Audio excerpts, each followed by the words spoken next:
It is past. Welcome to the Overview and Scrutiny Committee of the 26th of September. I have apologies for absence. It is past. Welcome to the Overview and Scrutiny Committee. Oh, deja vu. I have apologies for absence. It is past. Welcome to the Right, sorry about that. Glitch in the matrix.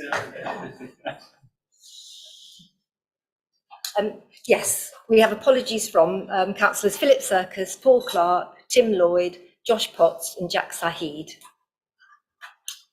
Thank you. Trish Utam was meant to be coming tonight, but unfortunately she's had to also send her apologies. She got back late from her holiday today. Right, you've all had the minutes of the 18th of July meeting. Are there any comments on that, or can I sign that as an accurate record? Thank you. Do I have any declarations of members' interest on any item tonight? No? Good. I have no announcements. Assume we haven't had any announcements from the Chief Executive? No? Good. Okay, so we move on to the first substantive item, which is the annual crime and disorder update, which is on page 7 to 14 of the agenda. And Rob Jarvis will be taking us through it. Thank you, Rob. Thank you, Chairman. I wasn't going to run through the entire report, just more of an introduction, overview, and then take any questions, which hopefully I can answer, but if not, I'll defer to take them away and come back with updates in due course, if that's okay. So the report aims to raise awareness for the Overview and Scrutiny Committee of the crime and disorder situation for the calendar year through to 2021. It was delayed due to the late provision of the 2021 census data, which was used by the West Sussex County Council Partnership Analyst to produce the 2021 Strategic Impact Assessment on which the report is based. So the key message, the overarching message to take away from this report is that the Horsham district remains one of the safest areas in West Sussex. I was tempted to stop there, but there is more to tell you. So in the Horsham district, overall, crime did increase by 1.3% compared to 2020, but was down 7.5% compared to 2019, the pre-pandemic levels. So Horsham, again, has the second lowest recorded crime rate across West Sussex. And due to the coronavirus pandemic, not only is the data being compared to 2020, but also to 2019, because there were the unusual patterns of behaviour throughout 2020.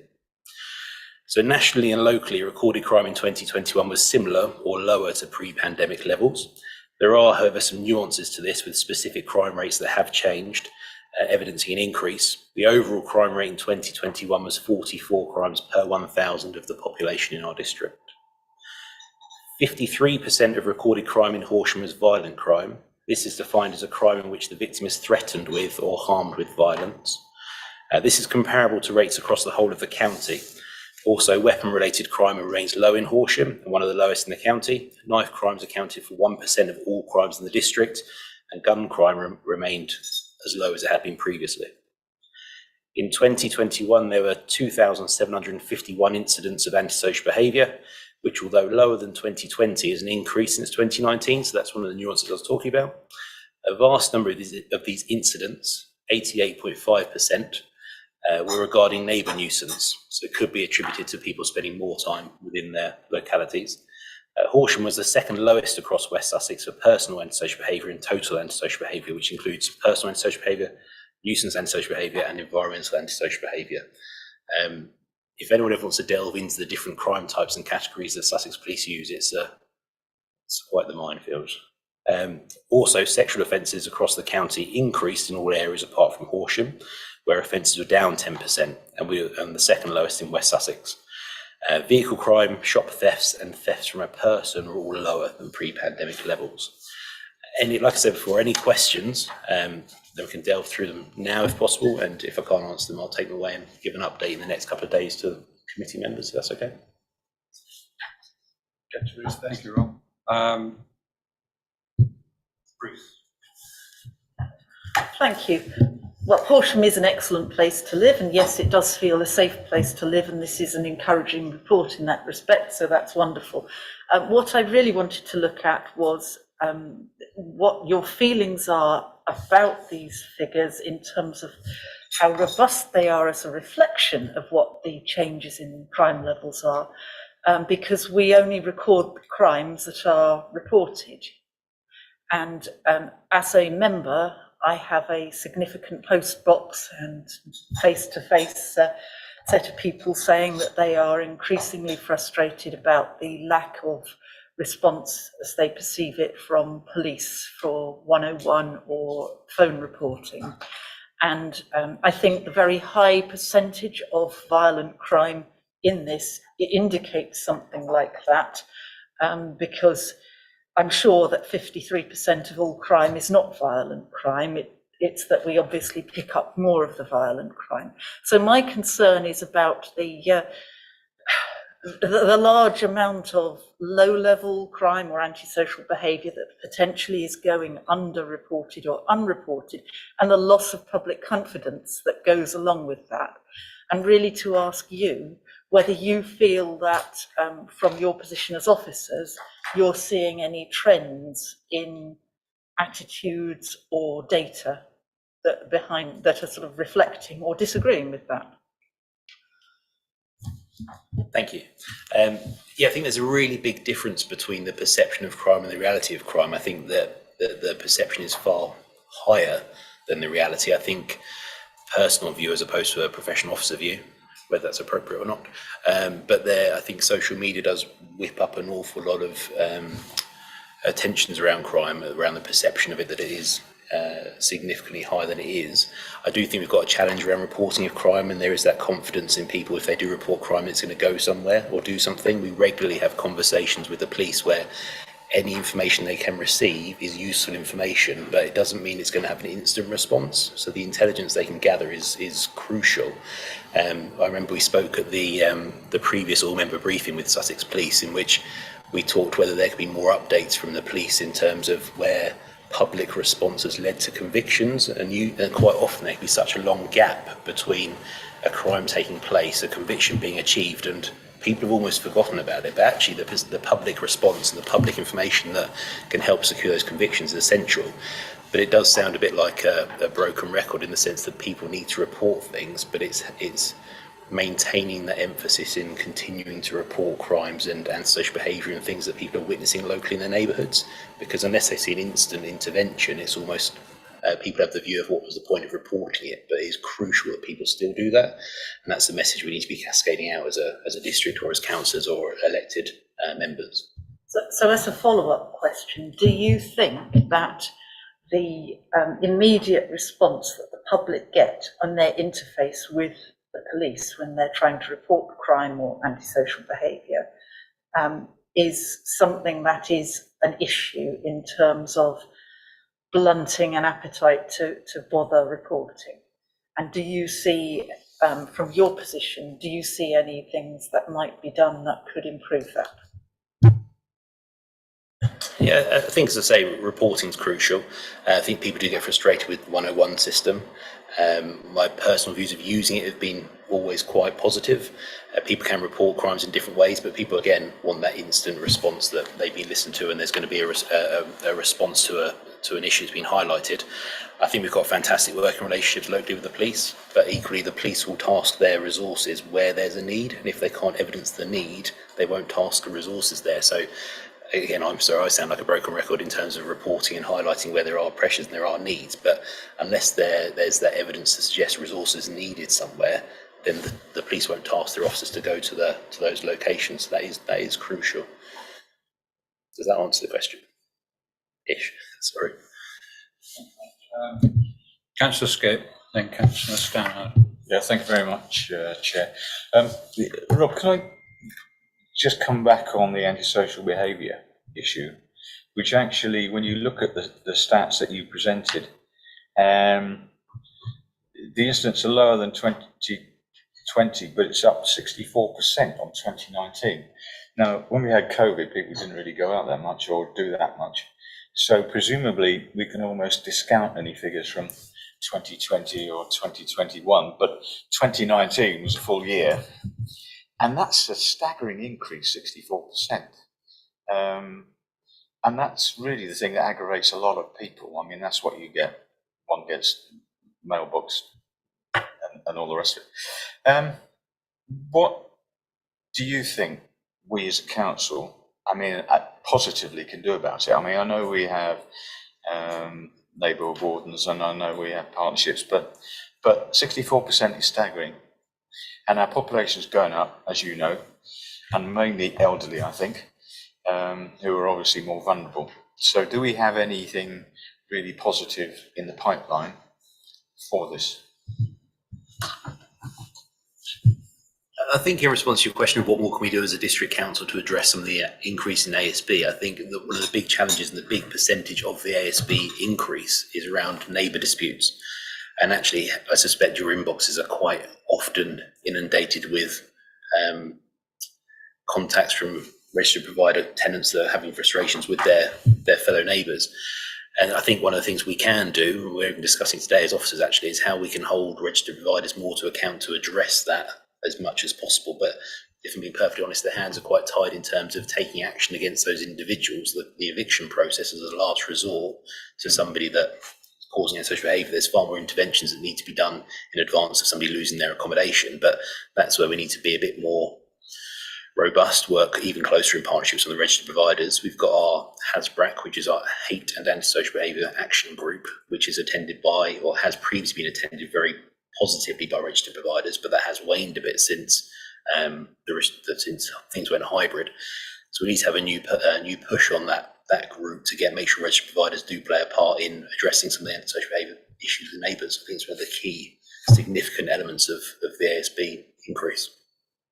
But it would be fair to say our hands are relatively tied, and there's not an awful lot more we can do or more we can do for this. Is that a fair sort of statement? It would be a fair thing to say. We've got certain interventions we can do around mediation, around community protection notices and warnings and things like that. But ultimately, we haven't got a huge number of options in our toolkit. It does take some encouragement from registered providers as well to address some of those challenges. Sorry, Chair, can I just pursue this one a little bit longer?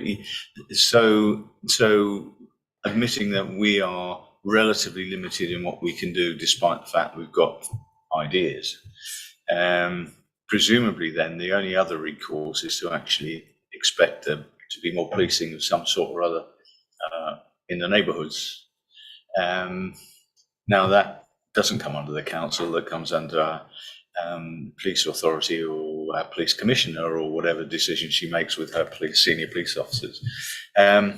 But it therefore seems to me quite apparent that we need more police of some sort or other on the ground in our communities. Is this likely to happen? I understand we're going to get 20,000 more police officers in the country, having decided that 20,000 wasn't required a few years ago. So, what are we getting from the police on this one? What are their thoughts, apart from withdrawing to other places?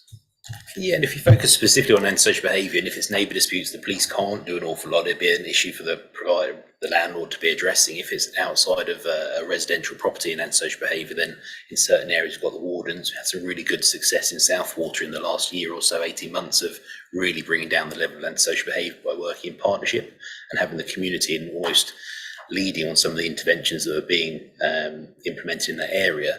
In terms of police numbers, I couldn't comment on how many officers we do or don't need in the area, just that there are more officers in existence now with Sussex Police than there have been previously.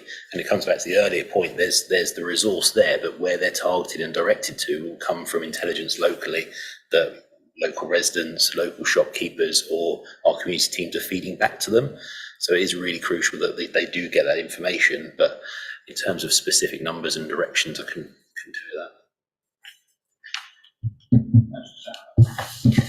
Thank you. I reported something to the police about 50 minutes ago and through 101 and the safeguarding, and they're very busy, but the response I got was entirely reasonable. And I think it's important. I think I agree with you that the key thing is to make people report it. So often, I mean, Billy and I live in know Southwater well, and quite often ASB, antisocial behaviour, is a big issue there.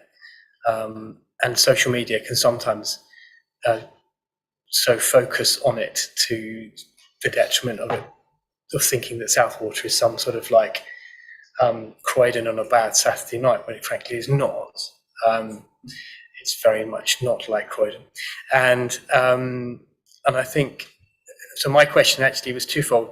Ironically, my son has just become one of the 20,000, so I have a vested interest in this. He's just joining as a detective in the Met. But would you better get numbers?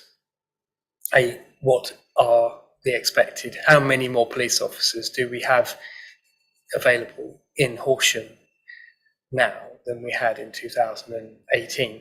Because the 20,000 will obviously be spread over. And I think it's also be useful to find out how many more PCSOs one might expect to be at the disposal of police. And that will be a definitive figure, which you don't have, but we could have reported back. We would then be able to say that, you know, there are X hundred more police officers and X hundred more PCSOs. I think the final question I have to you is, do you think that, that there's anything that we could do to reassure people better that places like Southwater are actually safe, by actively intervening in social media to promote? I mean, those figures, they're not made up and read well, and we can spin them however we like, but it'd be useful, I think, for us to promote those figures as part of the aim to promote Horsham as a place to come and live and work and educate your children, because it is essentially a very safe place compared to Millwall Junction, which I go to a lot to watch Crystal Palace. On the report, towards the end of the introduction, did touch on the police numbers there, but we can ask what the figures are going forward when we next catch up with the police colleagues in the not too distant future. So in reflection back to 2018, in terms of PCSOs, there is an increase from 203 in 2018, but up to 291 over the last 4 years. I haven't got the specific number on here for police officers. There was an increase, but that'd be for Sussex Police as opposed to Horsham District. So the two things to take away from that, I can find out how many are specific Horsham, and what the aspiration is from as we move through 2022 in terms of numbers, and report that back. And I think your question around what we do to promote the area, and we kind of learned that through the Southwater response earlier on in the year, end of last year. It's that positive piece in response to the negativity, because like you say, if you were to listen to social media or just read social media, you'd think Southwater would become a no-go location after the hours of daylight. But actually that's not the case. And actually there's so much good stuff that goes on in that area, but how much do people push that out against the negativity that comes out? There's also a factor of, as an educationalist, you really don't want to criminalise children. And it's easy for people to say, lock them up, flog them. But these are often children, and small numbers of children. And the last thing you need to do is bang them up, because that will teach them how to be better criminals. And it's not an easy fix. And what we don't want to do is encourage vigilantes and things like that to go and sort them out. So it's a bugger. But it is, and it's not easy to solve. Anyone thinks it's easy to solve is just living in a dream. Yeah, but I think the response to your earlier question is the positive stuff that does go on in there. I think Horsham does benefit from being a place people do want to come to, do want to reside in, do want to work in, do want their children to come to school in. But we need to keep reinforcing that positive message to dispel the myths that come out from social media that's not based on fact. Councillor Mayor. Thank you, Chair. I'm conscious that some things are easy to measure, so we focus on those very heavily, and then other things are less easy, and we can omit them. And I do think this issue of reporting levels or confidence in reporting is one of those things we're perhaps missing or could miss. So I wanted to ask: are there any ways that you can measure this, whether by proxy, as Ruth suggested, looking at ratio of serious crime versus non-serious crime over the years, whether there's a trend, or number of reports in general. What I'm just reaching, what measurements can you think of that you've got that we could look at that to see if there is genuinely a change in confidence reporting? Because we do get that anecdotally, as I certainly haven't. Anecdotally, people are telling us that, and they say they can't be bothered to report it because they think nothing happens. And the police are telling us, get them to report it, we can go around in circles on it. Yeah, there is a way we can do that. There is how do we do that in a meaningful way? But I definitely think we can. Just need to work out how, because there is the data there. We need to potentially pick a crime type, reflect on an area or reflect on the district and see where that's changed over the years. And we can delve into that in a bit more detail. Actually, pick off a crime type and maybe go through that in reviewing how that's changed over the years for a certain area. But given the levels of data that exist, that should be possible. I'm conscious of not answering the question, but no, that is not. If you don't have to answer it now, but if you can think about that and go find some way, because we need to find out, is this a real phenomenon or not? That's what we're told, but it's anecdotal, and we need to scientifically know, is it happening or not? Yes, the question really is underreporting a real issue. Yes. Councillor Jupp. Thank you, Chairman, and thank you, Rob, for your report. I've got 5 or 6 comments, if I could just run through them. First of all, I was very interested and heartened by the comment by Councillor Fletcher about what a pleasant place Horsham District is to live and why it's so popular. And of course, this is in part because of the administration of this council over the last decade or more. So I think that should be recorded. Secondly, this document should give some assurance to our residents about the levels of crime. I think we talked about the perceptions of crime. And as such, are the conclusions, the overview of this document going to be publicised by this council? Because I think that's worthwhile to do. Now, thirdly, as a question, you spoke about the increase in the population over the last decade, going up nearly 12%. What you didn't do is you didn't report how the number of criminal incidents had changed over that period, because I think that's quite a useful barometer. We've had a lot of new housing come into this district, and I would be interested if you had any views about the design of those new estates, those new housing. Have they helped to contribute to what I would call quite modest levels of criminal activity?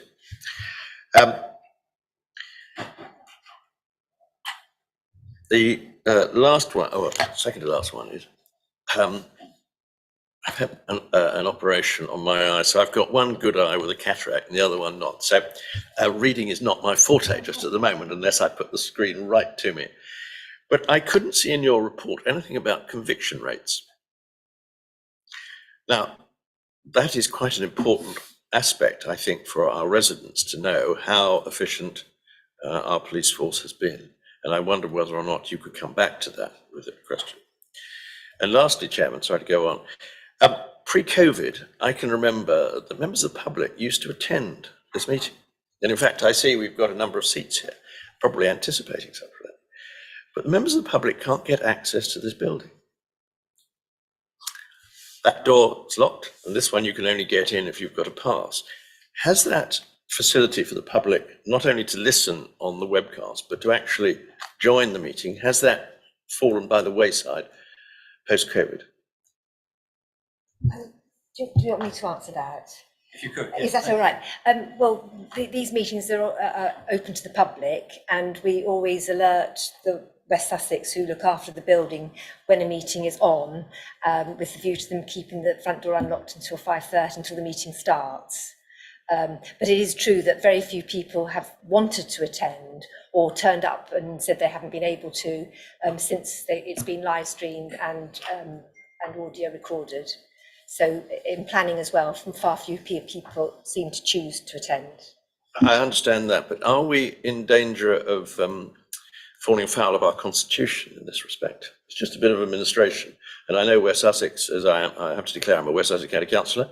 The staff here on the front desk are responsible for that. But I think you may remember, probably before your time, we used to have regular questions from members of the public come to this room, and it's not a bad idea. We're going to talk about training for overview and scrutiny. I'm a great man for transparency on these things and get people to come and see.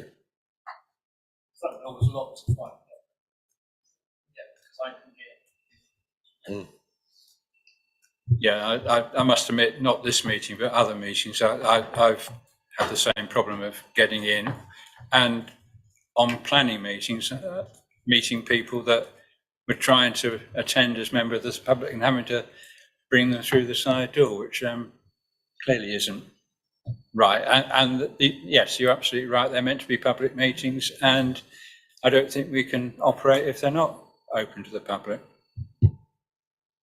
We can rectify that, but they have always been open to listen. But we will rectify that about attending in person. Is there anything else? And yeah, so if I've broken that down to a few sections there. So will the outcome be published? So we can certainly do a piece of publicity around this to support the message that it is a safe place to be. I suspect that will come via Tricia as Cabinet Member for Public Protection. Criminal incidents against the growth in the district and the number of residents, we should be able to work that out quite easily, he says, but I'm sure we can, and we'll report that back. You asked about if how the design of new developments impacts crime, and the police are contacted and liaised with around designing out crime within new developments. So they've got a team based at Lewis that do responses to the planning applications to fundamentally design out crime and taking out dark alleyways, for example, and as an example, and dissuade crime or criminal activity from being enabled by certain developments. And conviction rates, not off the top of my head, no, I don't know those, but I'm sure we should be able to provide those, and again, report back. Yeah. Councillor. Following on from the conviction rates, my question is about the drug offences in the district. You say there were 35 instances of drug trafficking, presumably then that those people were caught, because otherwise we wouldn't know. I mean, there's lots of instances probably of drug trafficking going on, other than this 35. Is that a fact that they were caught? And the other question I've got is, how much effort are the police putting to keeping this a lid on this drug trafficking and county lines, etc.? I would make the same assumption as you have. If we hadn't been caught, we wouldn't know it was happening. So you'd assume that the 35 would be not necessarily convictions, but caught and identified as taking part in crime. The police do take drug trafficking and county lines operations very seriously. In terms of our district, with the west side of our district, with having the train line, that's an area they particularly focus on. And there's been times in the past around Pulborough and Billingshurst where they've focused very intensely to break those links and those connections. So yes, it is something they do take seriously and address robustly as well. I can say, as someone who works at a school where we have a train station, that regularly we have conversations with the police about my friend, I talk about Croydon the whole time, but the connection between Croydon via Colliers, the Weald, Tambridge, Price Hospital, they're all near train stations, and because of our demographic, CH's demographic, we're particularly vulnerable to children being used as drug mules. So yeah, well, they are very, very aware of it. It's very difficult to stop, but they are. And we do have plainclothes police officers who come at certain points of time and sit on the trains and stop our children sometimes when they get off. Particularly they're targeting now children under the age of 15 because they're not normally stopped by the police. They want boys between 10 and 15 to carry the drugs now. And they'll pay them £200 to carry drugs. And some of the boys at our school come from poor backgrounds, and for that, a lot of money for them. So yes, they're very aware of it. Councillor Fletcher. Thank you for allowing me to speak again. Could I just sort of chime in with support with Councillor Jupp on the issue of transparency and say that I do absolutely agree with him, and the allowing the public to come along to meetings. I think the issue of not being able to get into this building is a persistent one. And I'm just going to question whether it would be useful for the Overview and Scrutiny Committee to take a view on this in a more formal way and actually have some communication officially from the chair, backed by the committee, to try to ensure that West Sussex take effective and lasting action on letting people into the building. I can't imagine that there's any disagreement that we should pursue this, and I'm quite happy to do that. Councillor Skip. Yes, thank you very much.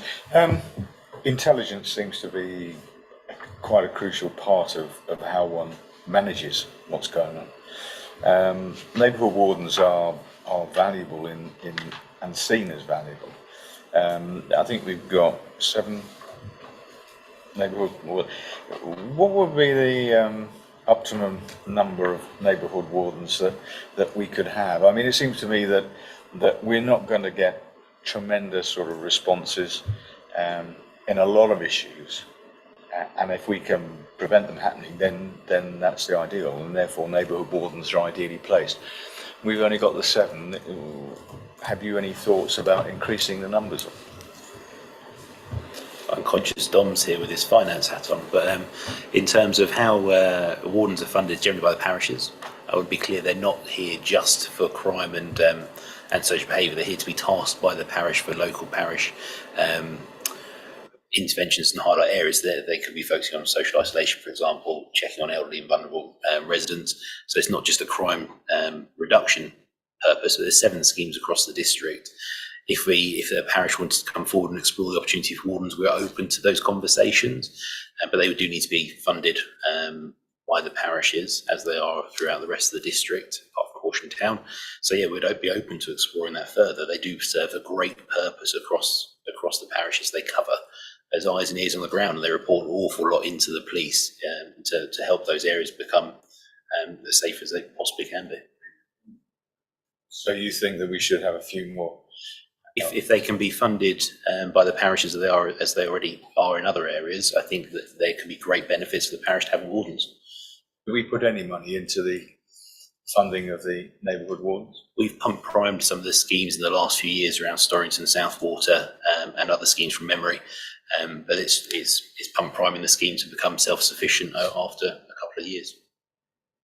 So it is important that parishes and people who live there understand what we're trying to do, what they're trying to do, because it's perception, isn't it? Really, it's the other issue.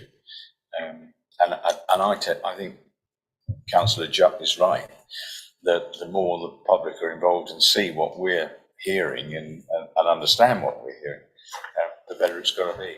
So I would recommend that people get this report or copy of it, and it goes out in whatever medium we can.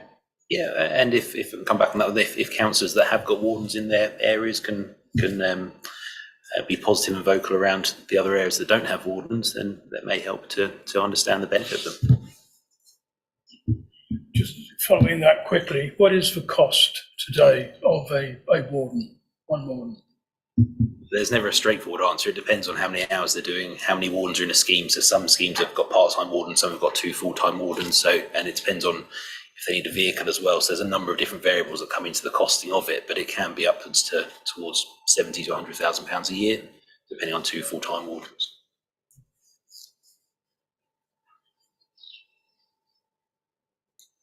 Can I just finish on one last point? So what we're aiming to do with within Councillor Utan's portfolios, have an all-member police briefing.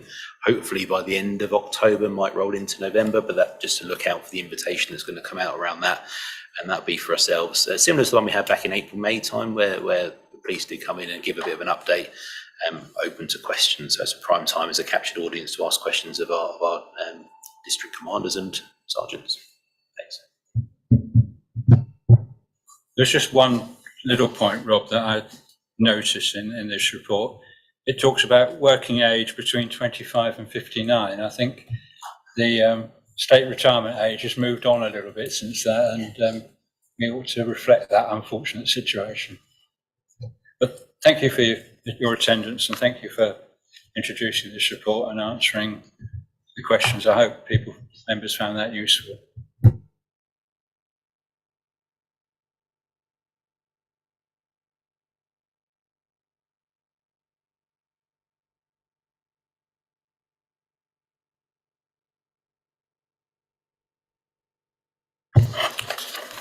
Item 6 on the agenda is task and finish group update. Now, I did send a letter around to everyone, or an email, about a proposal for setting up a task and finish group to look at police performance and try and highlight various comments that have been made in this forum before about the concern people have about the way, or the lack of performance, the low performance of police in certain areas. I'd like to pursue this. As I said in my email, the problem is that we can't invite the police directly to this forum because the scrutiny of police is through the crime panel. So we really need to feed into that to highlight Horsham's concerns so that they can then work with the Commissioner to try and address some of those issues. I don't think that we need a long task and finish groups. I think members have all got their concerns about what the police performance is like, but I think we need a meeting to collate those concerns and then basically communicate with Councillor Utan, who sits on that panel, to ask for some representation of Horsham about that issue. Any comments on that? Councillor Snap. The concern I have about a task and finish group on this is that when I read what the task and finish group criteria is in the education, there's a danger that it will contradict a lot of what it advises us to do. For example, we shouldn't do something which is going to replicate something which could be better done elsewhere. We have a limited amount of resources, and we shouldn't do something where we can't show that there is actually an outcome which is going to be tangible and advantageous to the district. I think my view would be that we have a member who collates the views of others and that we create a series of questions that we can then take to the panel, which is actually where the Chief of Police and the Crime Commissioner will be. And there's no reason why that can't be the chair of this ONS group who goes and attends and asks the questions. The alternative is that we ask the questions at the meeting that Rob has just outlined. I mean, yeah, it needs to be really focused, because spending several weeks discussing something, there's no policeman's going to come here. There's already a structure to actually address this independently of this committee, and I would suggest there are probably other things that we could be doing which are better. So if there is a task and finish group, it would need to have very, very tight, short tenure, and really essentially just be a series of questions that people wish you or another person to present to panel. Otherwise, there would be limited point in doing it. Councillor Fletcher. Thank you very much. I understand Councillor Stannard's concern that this could get sort of ungainly and wide-ranging and get away from what our sort of role is as a district council and duplicate other people's work. So what I'd like to say is I think there is there are some areas which are very pertinent to our specific role, where what we're doing has some overlaps with police work. So I'm thinking particularly of issues to do with stuff like parking, which is a perennial issue for all councillors, and parking enforcement is something that's quite complicated and spread across the police, the council, through its parking officers, neighbourhood wardens, and also littering, which came up at the recent recycling and waste PDAG. And the area that I'd like us to be looking into is whether there is scope for us in collaboration with the police to improve issues of third-party reporting for offences. So I'm aware that West Midlands Traffic Police have done quite a lot of work on broadening out and streamlining third-party reporting. So that might be issues to do with parking or obstruction of footways, and a range of other issues. So what's happening is that the public are more empowered to report quickly and easily, in a way that we do to some extent through Operation Crackdown, but my understanding is they're taking this further. And so they're getting in a lot of reports, and they have streamlined their processes to enable fixed penalty notices and so on to be issued at much more efficiently. So it means that you actually have a higher fear of being caught if you are doing something that you shouldn't be doing. And as far as the police are concerned, it also helps them uncover more serious offences, because they've already got somebody who's committing a minor offence is actually at a much higher chance of also being guilty of more major offences. So it helps them find other crimes as well. And as I say, they've nationally they've sort of got something of a reputation for the work that they've done there.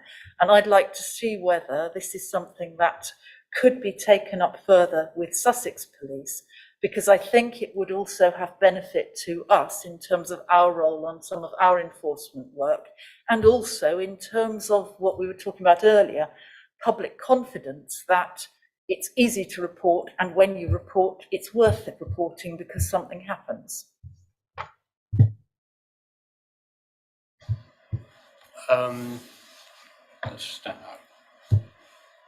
I think, again, the question is, who are we going to report to, and who's going to listen, and where are we going to go with it? Because we can have a conversation in this room which just doesn't go anywhere. If we don't have anyone externally who will come and hear us, why are we doing anything at all? And the only way to address that is to have something very discreet that goes to a particular existing mechanism, which is the panel. And the advice I've received from the panel is that that's what we should do. We should avoid task and finish groups in relation to the police. It's not going to go anywhere, and we should at best Ruth, you could go yourself, go to panel, ask some questions. That's where you do it. No one's coming here, and therefore it's a navel gazing exercise, and there are more important things that we can do at the moment, in my opinion. I'm not against asking questions to the police, but there is a mechanism to do that already. And my reading of the guidance, we're talking about training, I read it, it seems to breach quite a lot of the guidance as to what we're trying to achieve. It's duplication. If we're going to ignore that, well, what's the point of doing training? Thank you. The feeling I got from previous meetings is that members wanted to hold the police to account. I think, had we not, at the time we thought we could invite someone from the Commissioner's office or someone from the Chief Constable's office here to scrutinise them. We find that we can't do that. But I think the underlying thing was we wanted to make the police more accountable. I think if we can produce some questions which can go to the crime panel, I think that will do as best as we can to achieve that. I'm a little bit, I think what Ruth's proposing is a little bit off from that, in that that's talking about cooperating with the police, which is great. But I think what a lot of members felt was that actually we were not happy with the way the police were performing, and we really wanted to explore that in whatever forum we could. I'm quite happy to streamline the process and just get members to send in questions to me or to Ian Dewar, who normally looks after this committee, so that we can collate those and get them to the next meeting of the panel, which I don't think is for another couple of months. So we do have a bit of time. They met last Friday, I believe. If members are happy with that, so we try and get some streamlined questions, then I'm happy to go that way. Yeah, it's a question really. Who's actually on this police crime panel? The Sussex Police and Crime Panel has representatives from East and West Sussex and Brighton and Hove Unitary Authority, and then it has one representative from each of the districts and boroughs in the two counties, and it's chaired by Councillor Mitchell. I understand the logic of it, but it's really, dare I say it, probably a fairly inept body. If you turn up with all of those people on it and ask a question, you might get away with one question, you might get two, but after that, you're not going to get very far. And it just seems to me that if it doesn't meet that often either, and I didn't realise there was one last month, I just worry that in fact everything will get buried anyway. And it's very nice, and we'll have a little chat, and yeah, we'll tell them that we're going to get some results back to the council concerned and all the rest of it. But it doesn't actually hold anybody to account, and I'm not sure that it's a good enough body to go back to. Councillor Stanhope. Yeah, it also will include, of course, the Chief Constable of Sussex, who will also be there. So will the Police and Crime Commissioner. It may be the wrong forum, but it is the right forum. This is not the right forum, and we are wasting our time pretending it is. We could, of course, ask Jeremy Quinn, who is also the Minister of State for Police, and if you really want to hear what's going on, let's bring him in. I mean, you're more likely to get him than you are the Chief Constable, so yeah, no problem with that. But we just need to keep it tight, and I agree with what the Chair has said. I would support a selection of questions to be presented to the Chief Constable and the panel in due course. Can we, sorry, can I come back on that? Because I thought this was valuable. Councillor Jupp. Sorry.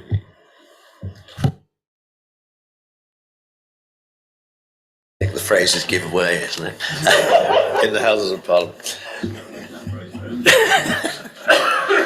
I just wondered, forgive me, I wasn't at the last meeting for one reason or another. I do understand that one or two of our fellow councillors do get quite aerated about this particular subject. I've heard them elsewhere, not in committee meetings, this meeting anyway. I was just wondering whether or not, is this authority the only one of the 7 local authorities in the county, in West Sussex, that has the view that you're expressing now, and one or two other people have done as well? Because if we're on our own, is it because of the policing in this district, which, if we were to hear the conviction rates in Rob's report, we might be able to take a better judgment as to whether or not this is worth pursuing? I can't imagine we're on our own, but I don't think there's any forum where we discover, you know, yes, we can find out what the conviction rates are, but we don't know what the the feelings of our fellow district councillors and borough councillors and the rest of West Sussex are. So,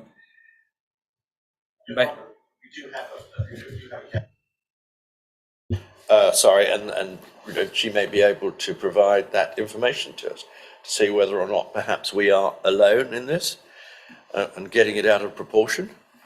So it'd be interesting to hear that. We are alone.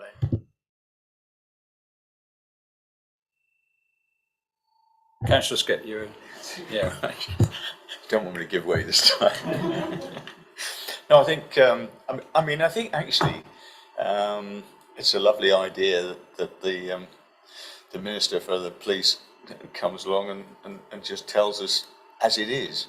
And I'm sure he probably would if he had time, or it could be arranged. Because I think we would probably get more, dare I say, from our MP than we would inputting into a crime panel, which may be limited in how much we can put in anyway. And if we ask a question, we're not, as I say, we probably won't get an answer that we like or would want to hear. But I would love to hear our MP tell us what's going on.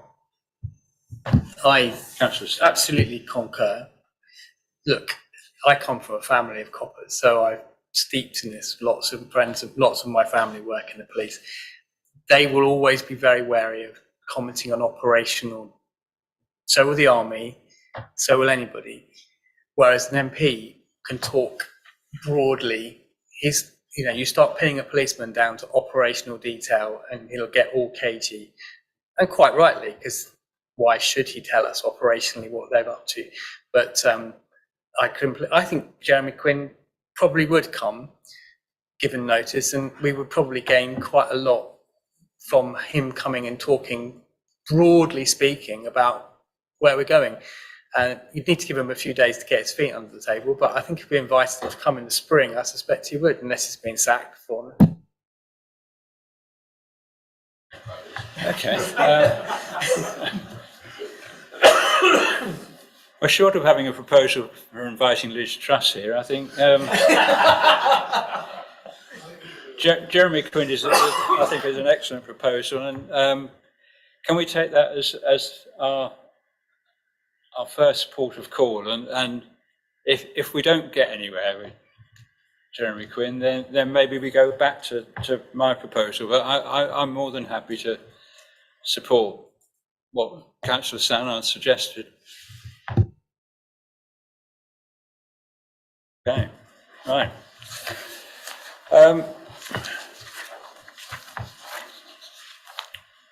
Are there any other proposals for task and finish groups that members want to bring forward? Councillor. I apologise for talking too much. There's one issue that I think has come up before or has been mentioned, but it is one that does concern me, in as much that we seem to use consultants a heck of a lot in this council. Now, there may be very good reasons for that, but I'm afraid a lot of them have escaped me. And I think that it would be sensible to have, if people agree, a task and finish group, just to look at our use of consultants throughout this council, because I don't know whether it's peculiar to this council, whether other councils are doing the same. I'd like to know the costings. I'd like to know how beneficial consultants are, and I'd like to. I never remember back in, I don't know, 10, 12, 15 years ago, that we use consultants as much as we are now. And I'd like to know whether it's a result of making people redundant, whether we don't have the expertise in-house. There are a lot of questions about the use of consultants, which I think we could look at usefully. Thank you.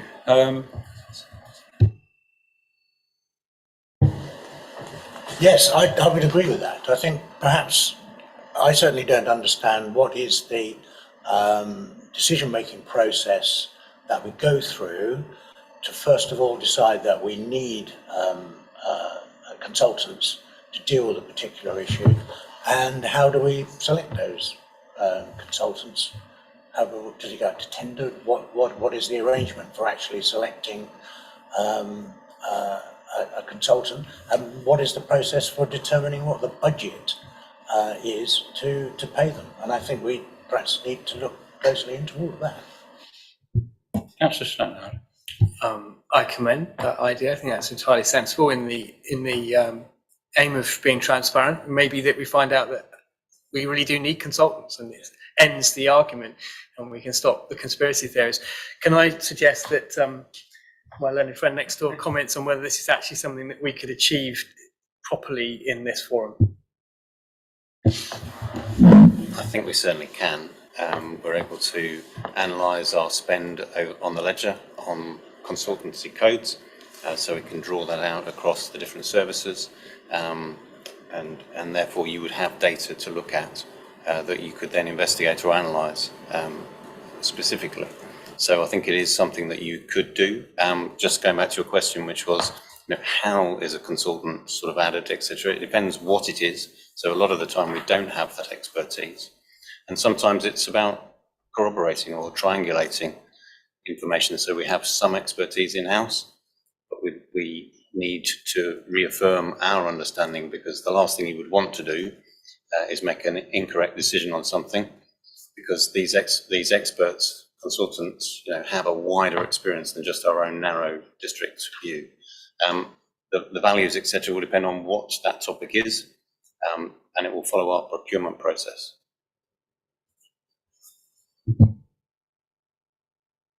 Councillor Milne.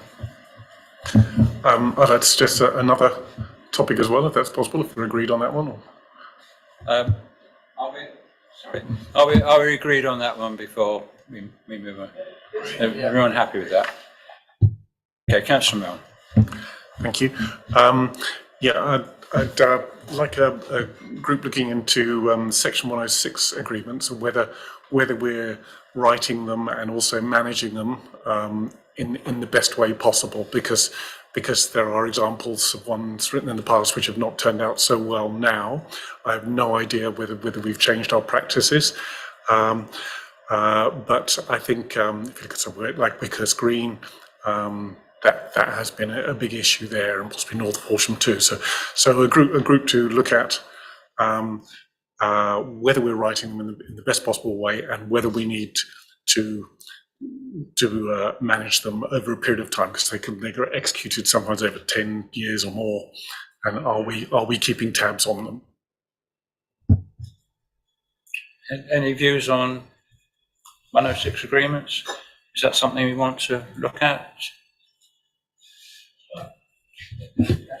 Yeah, well, one of the things that troubles me is that when a developer puts money into a local infrastructure scheme, like something that's been designated for a road or road improvement in a parish like mine, and then this money is held on behalf of West Sussex, and it just goes into a pot which they seem to be using at anything they want to, rather than the specific requirement when the Section 106 agreement was first made.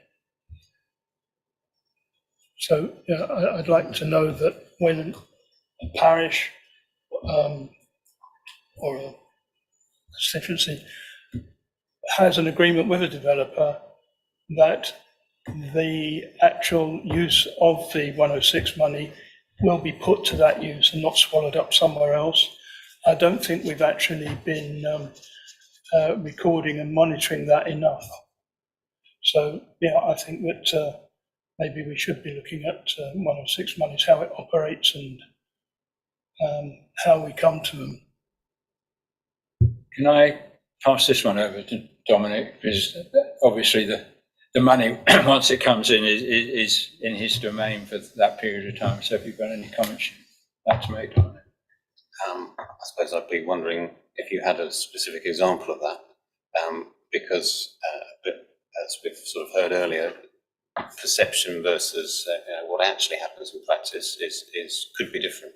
So I know that we record that money when it comes in the system, and we also have a planning system and a Section 106 database that also records exactly what it can be used for or can't be used for.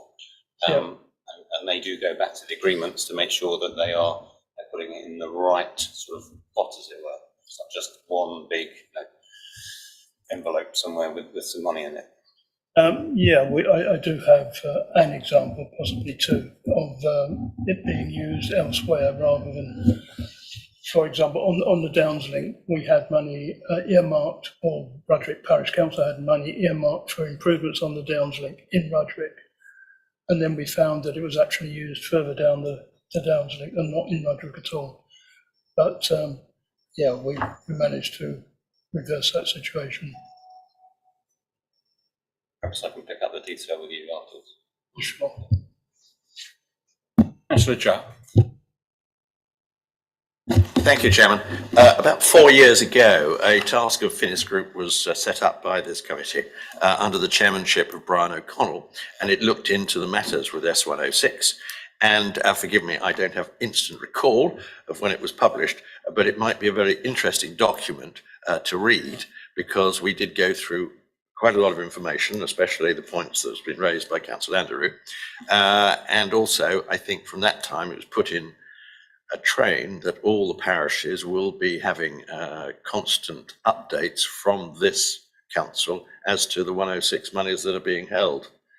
And I don't know whether or not, you probably don't see that as a shall we say, an urban area, but certainly the parish. I'm not urban, North Horsham, so yes, I do. Yeah, but it might be worthwhile for Councillor Milne Liz to look out that report. It was quite comprehensive at the time. Can I suggest that maybe you get committee services to unearth that report and circulate the committee, and then maybe bring that item back to the next committee for consideration? Yeah, I think that's reasonable, yeah. Are there any other? Councillor.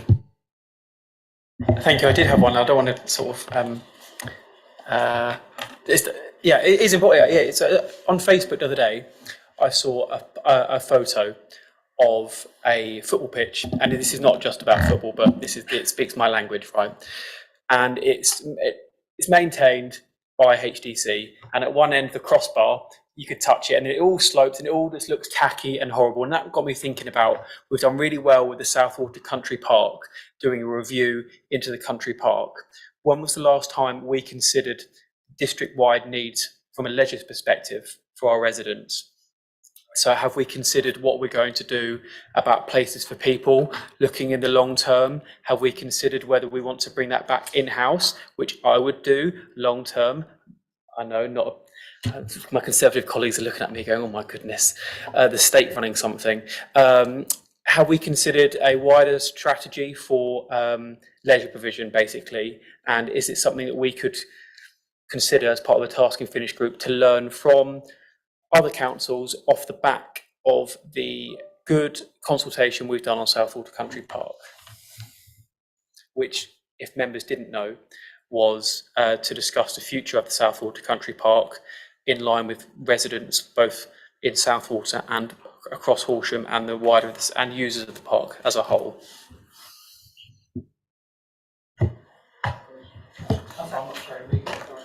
Councillor Fletcher. Yes, I was just going to, sort of responding to Councillor Greening's suggestion there, say that there was a series of reports on leisure facilities that were undertaken, quite significant bits of work as part of the evidence base for the local plan. So really, I think we need to be careful that we understand what the difference is between what he's suggesting and what we're already doing in the local plan, because I think the suggestion he's making is that there is a gap somewhere there, but I'm not clear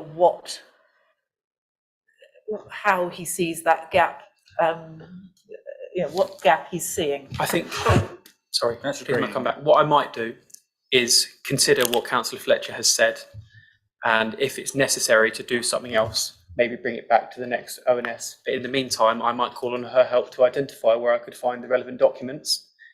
And Is And- that really easy to navigate page on the local plan on our website? And if there is a need for something like this, I might bring it back in the Strategic future. Or it could be something for the next council administration to lead on in May 2023. Thank you, Councillor. 2020, yeah, there we go.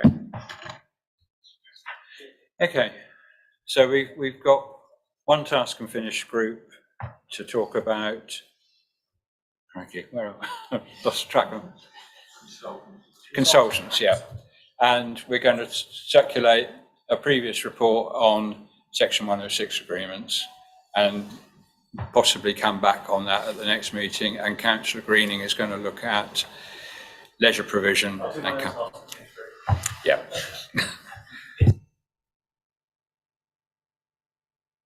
Councillor Fletcher. This item's listed as task and finish group update. So this isn't a suggestion for an additional task and finish group. It's about an update from a past task and finish group, which was the one into active travel.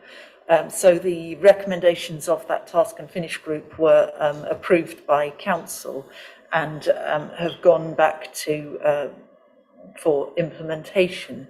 I spoke to the director to ask where we'd got to on implementing those, and was referred to strategic planning.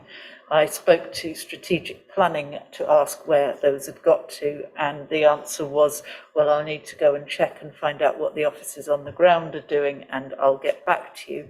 I'd just like to highlight this because I want to be sure that as a committee that we're confident that those recommendations are being taken with the seriousness which they deserve as approved recommendations from council. Thank you, Councillor Fletcher. And I'm sure if Councillor Donnelly had been here, he would have echoed your point from his task and finish group. We do seem to have two reports produced that are sitting in planning and not really moving anywhere, which is frustrating for members. But maybe consultants will be a different matter altogether. Who knows? Let's move on. And Dominic's here to talk on the finance and performance report for 21-22. Thank you, Chairman. So this is the financial performance at month 4, which is an operational surplus of £250,000. There are rising costs in several areas, so especially in fuel prices, for example, in the HVO in the waste service, and also in housing, pressures there of overspend on board and lodgings. But we have, I suppose, a more favourable return from our investment income as the interest rate has increased higher or much quicker than we anticipated when we set the budget. So that's good news. And we've also got some customers returning to the town centre car parks, which is helping to give us at the moment a surplus position. The overall funding position, when we take into account all the income and expenditure that we do in terms of our council tax, for example, and everything else, and some of the things that aren't actually yet in our forecast, means that we are forecasting a deficit overall.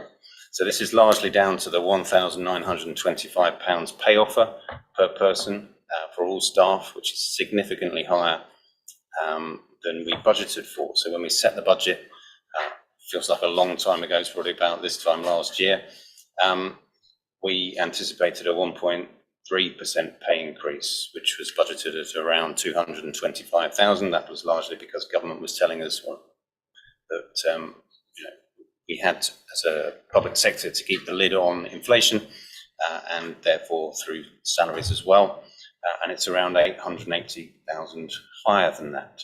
So from a £0.6 million surplus that we set overall, we're now down to a deficit of around £270,000 as forecast at month 4. I suppose this is an example of our assumptions at the time being different to the outcomes, albeit if I was looking for a positive for the difference there, it does show that our assumptions are not always pessimistic when we're setting MTFS and budgets. In terms of debt, you will see on the schedule, on the summary, a position there. There has been an improvement that I'd like to tell you about in September, since that snapshot in month 4. So the top figure there, the 174,000 from the developer, has been paid. For the leisure line of 93,000, and that one's been on the schedule for many months at around that level. They've now cleared their historic debt and are up to date, which is, you know, a long time coming, but they have actually done it, which is good news. And for the restaurants on 80,000, we've been through an independent arbitration process, and the outcome was that they have to pay that 80k in full in 12 equal monthly instalments over the next 12 months, starting, I think, in October. So we should start to see that one falling next time. And the entertainment debtor there has also edged down in month 5. They are on a repayment plan. They seem to be paying when they have funds to do so, but it's going in the right direction. So I think overall on debt, we are moving in the right direction, albeit there are still some big values in there and there's still some way to go. But it's more positive now than you were seeing at month 4 there. Onto capital. So the capital expenditure in month 4 was only £920,000. That's 8% of our £12 million capital programme. And if I just did some simple maths, so £12 million in 12 months, roughly we should be spending approximately £1 million a month. So we've spent just less than £1 million in 4 months, which isn't very good.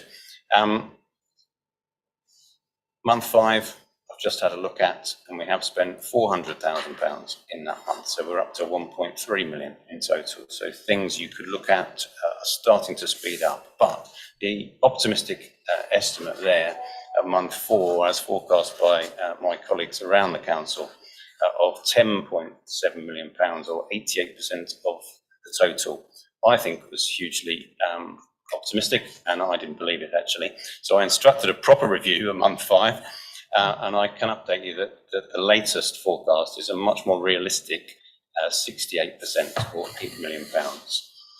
I still think we won't hit that target, although I do know that some of the capital programs or lines there are due to start in the autumn, and are starting. So some of the ones you'll see in the Horsham Park, Escape Park, you see it's actually in progress now. It didn't move for the first 3 or 4 months.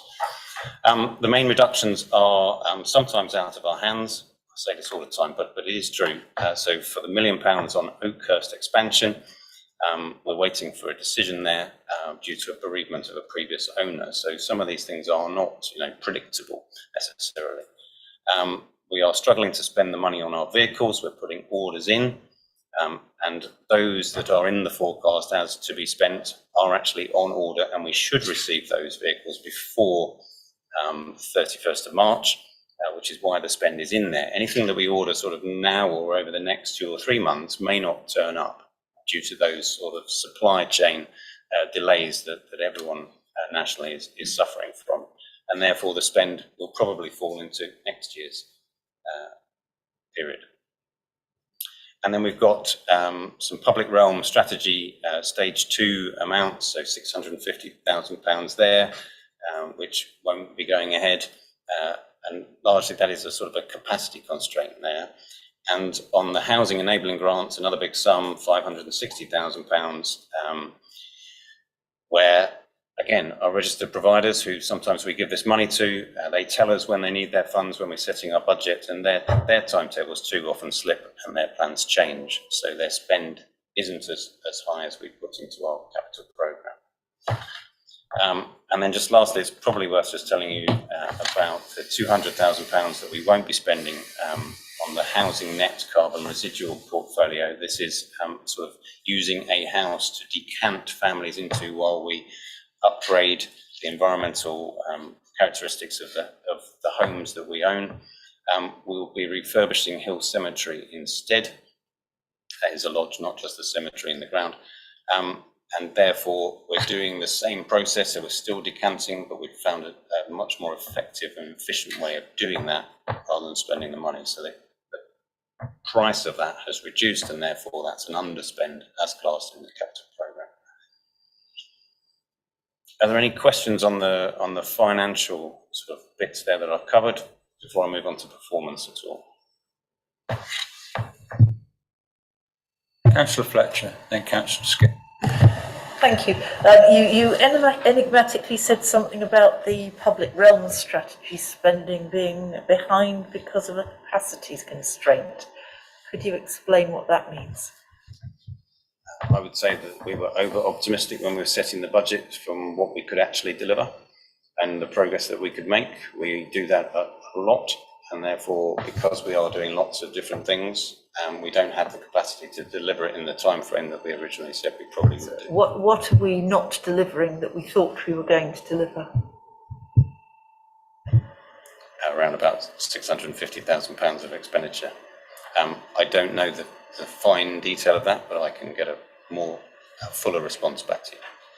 I think it would be quite interesting to do that, because the public realm strategy was quite a big bit of work with quite wide-ranging recommendations, or quite wide-ranging ambitions, but it wasn't really clear that there was a coherent programme of prioritisations, projects, budgets, timescales, and so on. So I think it would be useful to understand a bit more about where we are going and what our plan is and what the constraints we're running up against are. Thank you. Councillor Skip. Yeah, thank you very much. The debtors, obviously, it worries me, but I take it the developer who's actually paid his interest as well as the outstanding amount of money that was due. Is that right? Because it was a section 106, which he's held on to for a few years, hasn't he, really? I think the one at the top, though, was not quite as long as the I've got previous one of 174 and one of 116. Yeah, and the one for 174, so they were due in January and April.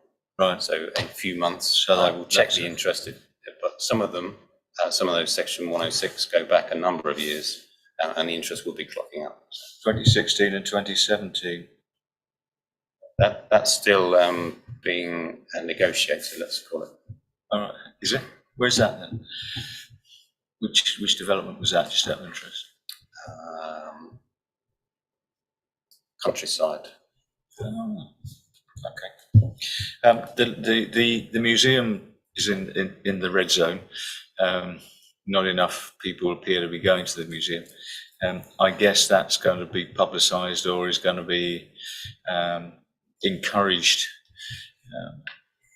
for people to go to. Because that's quite worrying, isn't it? If we don't make the turnover on that. It is so. Yes, you're right. The comms are helping the museum advertise the fact that it's back open. I think a number of people haven't realised in the public that it is back open. How much income that will generate, I'm not sure. There aren't great levels of spend from visitors at the museum. Obviously, every little helps, but certainly the numbers, I suppose, reflect the fact that people aren't fully aware, and therefore our comms team will get stuck in. Can I ask one further question? Is that right, before I give way to Councillor John? And that is that there's a survey going on Rookwood at the moment, I understand. Can you, or do you have the figures for the use of Rookwood in this quarter, or do we only get them every year? In terms of the numbers of people playing there.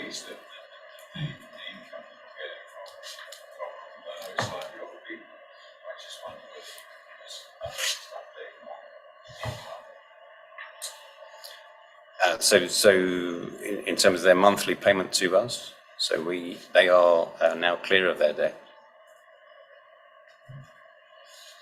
That was the leisure provider on that schedule.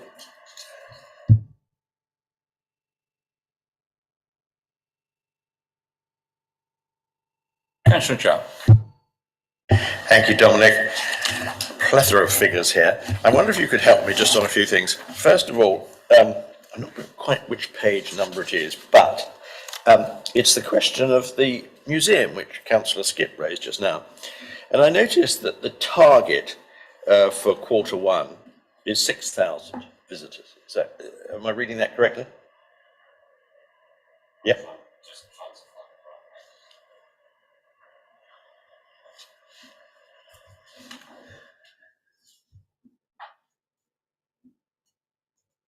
Page 4, I think it might be, or page 4 of one of the. Yeah. Yeah.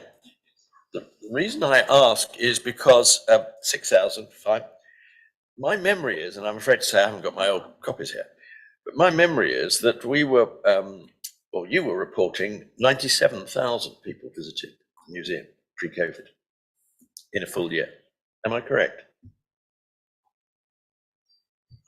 My memory is not sorry. perfect on numbers of figures from. It's just the 97,000 was quite a high figure, I thought, when it was reported. And I wondered why there's been this such dramatic fall off. Because if 6,000 is the first quarter, we're looking at 24,000. It'll probably be higher than that because there are people who go to get their Christmas cards there as a sort of shop.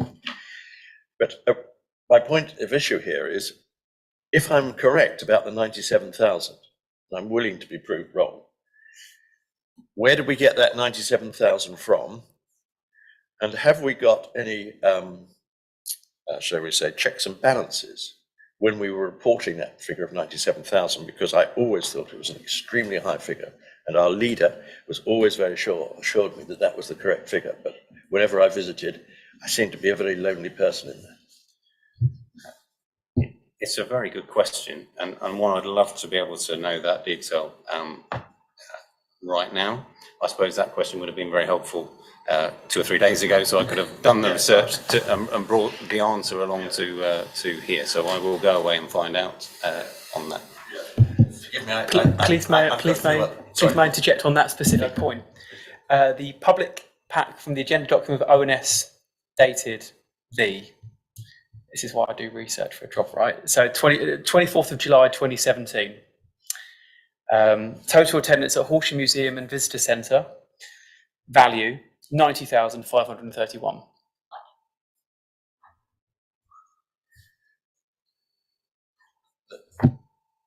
Thank you, Councillor Green. The figure that we'd had previously was difficult to appreciate, but perhaps if you could come back on that one. Can I just go on to a couple of other things here, if I may? Turning over to page 6 of that appendix. Collection of council tax. We don't seem to have a target for Q1 22-23. Is that just an omission? Do we have any targets for that? We have been talking about targets internally, actually. It's very difficult, isn't it, to have a target in uncertain times, and we haven't had, we have had targets under COVID. We've actually outperformed, so we have gone back to see whether we should be revising that target. Obviously, our revision has meant that we haven't put the final figure in there. It is an oversight. It will have a target in there. We just need to make sure that we are targeting the right amount. Yeah, and the same with the column underneath it. Forgive me, if you're going to report the value, if we're looking at this performance, we need to have a target in order to do a qualitative judgment about how we're proceeding.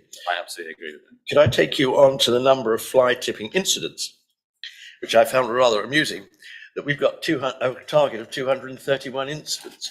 Now, we're not the people who are chucking the stuff off the back of lorries. I can only assume. We won't mention any names just at this juncture. The laws of libel are very onerous. But I just wondered why we got 231.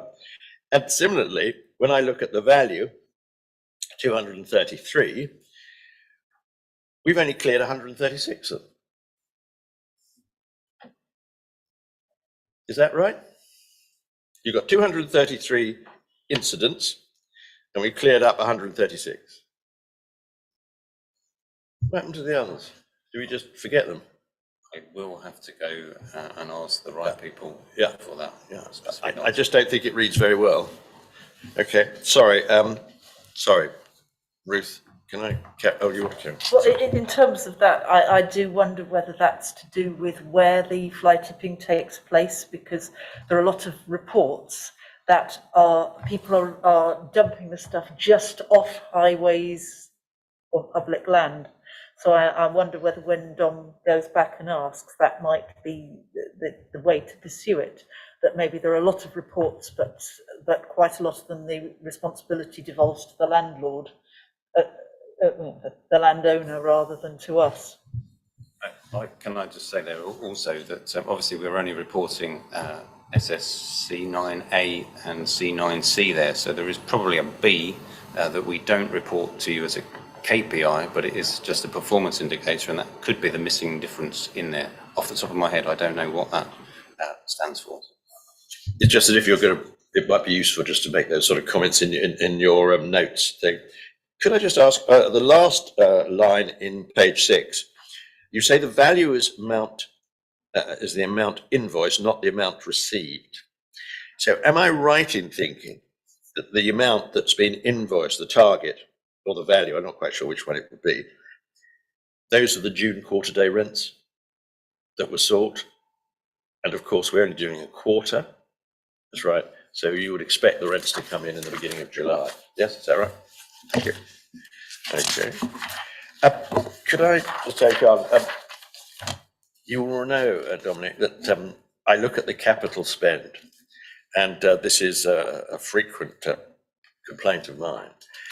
I was very interested in your comments that your colleagues were being hugely optimistic in putting down their capital program, and even when you've got them to reassess it, you still think they're optimistic. Forgive me for making the comment. This is a management exercise. Why are we still doing this? Let's have some exact, robust figures here, because you running the finances, you've got to make provision of all this money going out. And by the sound of it, 50% of the time, it could be put on the money markets or whatever the case may be. So it is put on the money markets. We know that we will not spend 100% of our capital programme in a year, and therefore we budget for that not all going out of the door. Because and I have an equal frustration to you in our spend of the capital programme. We know it's not going to happen. And I'll give you an example of on the public realm, actually. So the figure that was first originally proposed to go into the capital programme on that public realm line was a lot bigger than the figure that you see in front of you. And it still haven't, I battled to get that revised down, and they still are forecasting now that they won't spend it all. And I have that frustration, regularly. With things, and I'll go back to the example at the Horsham skate park in the park. It was in last year's capital programme, and I said you will not get this done in that year because you have to go and consult it to everyone. And yet, it appeared in last year's, and now they're doing it now. People are getting slightly better as I get more irritated, but it's not to the satisfaction that I have. So.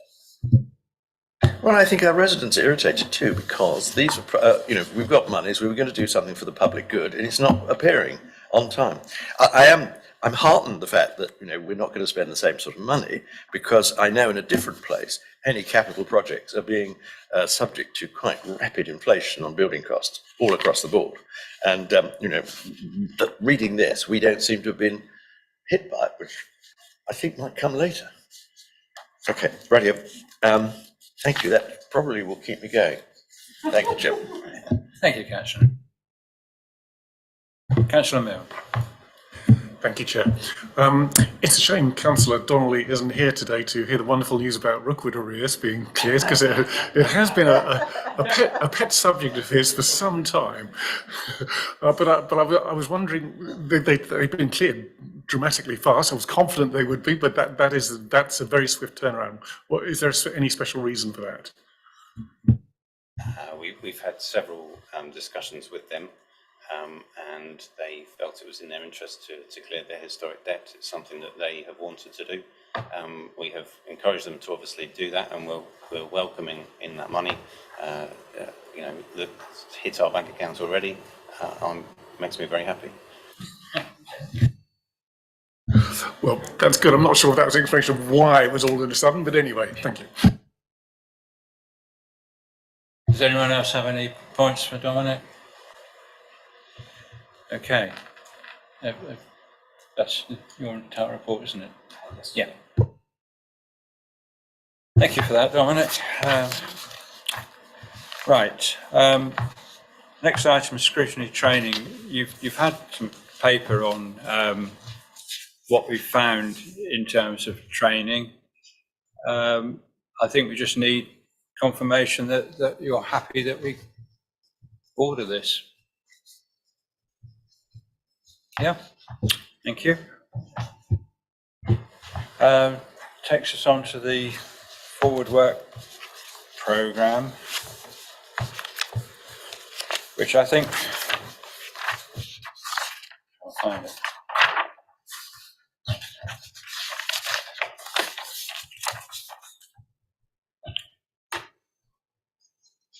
I guess that for the next period, so coming up to our meeting in November, we're really looking at finance and the budget. So there'll be plenty of meat there, and Dominic will be back, and I'm sure Tony Holcomb will be back to talk about where we're going with the budget. But obviously, we're also looking at this piece of work on consultants. Has anyone got any comments on the forward work programme? Councillor John. Forgive me, Chairman, I haven't looked at the calendar of meetings and dates for everything. Will this committee have an opportunity to comment on whatever financial information is being put to council later on in the year before that occurs? We will, and we will have the Cabinet member, Councillor Holcomb, at our next meeting.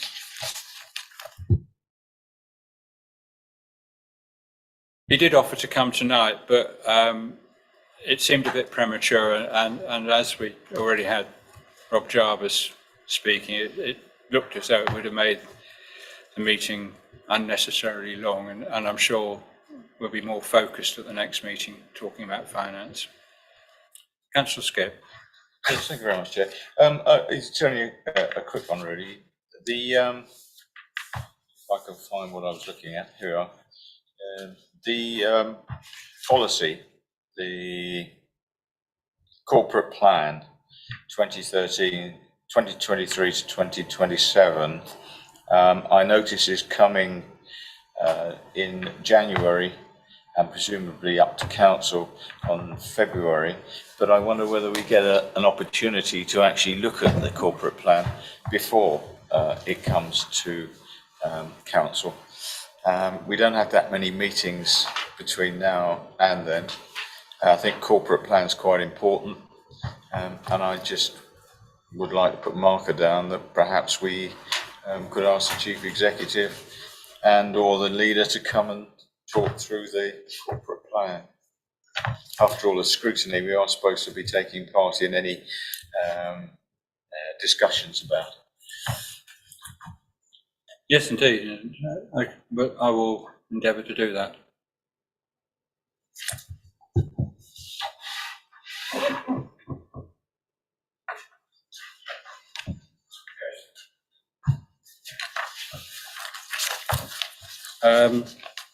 Final item on the agenda is the Cabinet forward plan, which has been circulated. Has anyone got any points they wish to raise on that?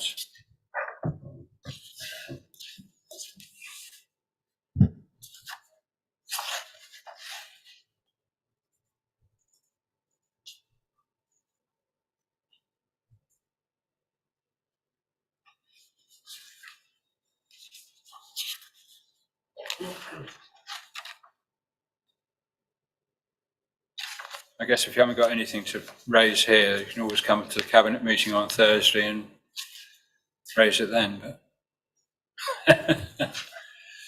There are quite a lot of items there, but a lot of them are, I think, are quite technical and just tidying things up, like the change to the housing register. It's an important item, but it's not going to set the world on fire.